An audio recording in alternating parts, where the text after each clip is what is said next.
ଅଛ? ଖାଇଛ? ଦେହ ଭଲ ଅଛି ସମସ୍ତଙ୍କର? ଆମେ ଅହାରିକା ପଢିଥିଲେ, 1 2 3 ସବୁ ପଢିଥିଲେ, ଜାଣିଥିଲେ, ନାଚି ବି ଥିଲେ, ଗୀତ ବି କରିଥିଲେ। ଆଜି ଆମେ ଗୋଟେ ଗପ ଶୁଣିଆ ହେଲା। ଗୋଟେ ଗପ କଣ ନା ଗୋଟେ ଚତୁର କୁଆ। କି ଗପ?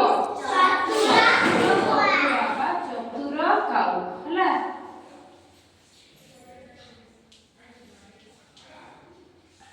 ଚତୁର କାଉ ଗପ ଆଜି ଆମେ ଶୁଣିବା। କହୁଛି ବୈଶାଖ ମାସ ମାନେ ଖରା ଦିନ ହେଇଥାଏ। ଖରା ଦିନେ ପାଣି ସବୁ କଣ ହୁଏ? ଚାରିଆଡେ ଶୁଖିଯାଏ ନା ନାହିଁ? ଖରା ଦିନ ହେଇଛି, ଚାରିଆଡେ ନଈ ନାଳ ପୋଖରୀ ସବୁ କଣ ହେଇଯାଇଛି ନା ଶୁଖି ଯାଇଛି।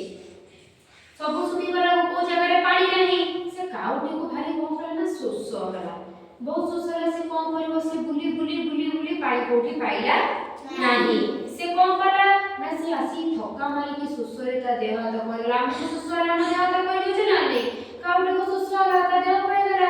ସେ ଆସିକି ଗୋଟେ କୋଉଠି ବସିଲା ନା ଗୋଟେ ଆମ୍ବ ଗଛ ପାଖରେ ଥକା ମାରି ବସିଲା। ବସୁ ଦେଖିଲା ଚାରିଆଡେ ଅନେଇକି ଗୋଟେ ମାଠିଆଟେ ଥୁଆ ହେଇଛି। କଣ ହେଇଛି?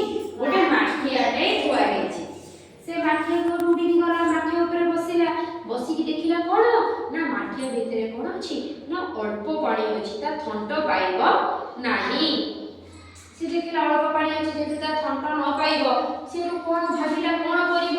ସେ ସେଠୁ ଉଡ଼ିକି ପଳେଇ ଆସିଲା ମାଠିଆ ପାଖରୁ।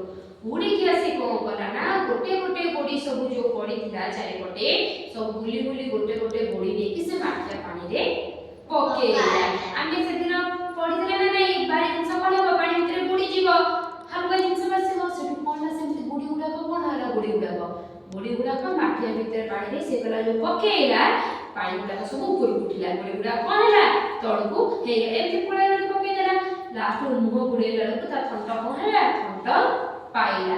କାଉଟି କଣ କଲା ନା ମନ ଖୁସିରେ ବହୁତ ପାଣି ପିଇଲା। ଶୋଷ ହଉଥିଲା, ସେ ପାଣି ପିଇଲା। ପାଣି ପିଇକି ମନ ଖୁସିରେ ସେ କଣ କଲା? ଉଡ଼ିଗଲା।